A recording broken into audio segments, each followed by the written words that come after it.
We begin in Abuja, where the scheduled arraignment of the suspended CBN Governor Godwin Emefiele and an employee of the CBN Saadatu Yaro has been stalled for a second time. The arraignment, which was earlier adjourned till today, is not listed on the case list. Judiciary correspondent Celestine Area reports.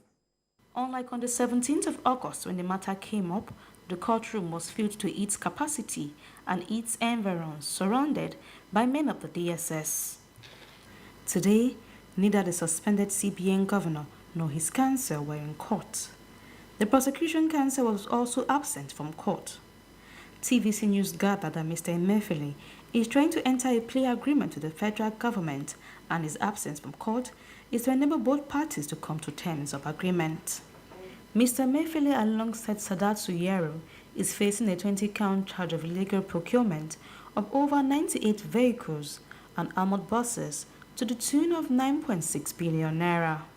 Meanwhile, Justice Edward Ikpo has struck out a fundamental right enforcement suit filed by Judge Emefiele and Okante Emefiele, praying the court for an order stopping the federal government or any of its agencies from arresting them in connection with the investigation against the suspended CBN governor.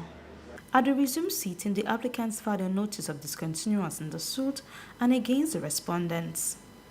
Counsel to the DSS, David Awo, prayed the court to dismiss and not strike out the suit as parties have joined issues. On her part, the Director of Civil Litigation of the Federal Ministry of Justice also prayed the court to dismiss and not strike out the suit. She also prayed the court to award a cost of 2 million naira against the respondents, in line with Orders 2 Rule 1 of the FCT High Court Civil Procedures Rule. Justice Ekpo held that the court has the discretion to strike out any suit sought to be discontinued. He subsequently struck out the suit. No date was given for the arraignment of the suspended CBN governor Godwin Emefiele for him to take his plea, as the matter could not be heard today. Celestina Area, TVC News, Abuja.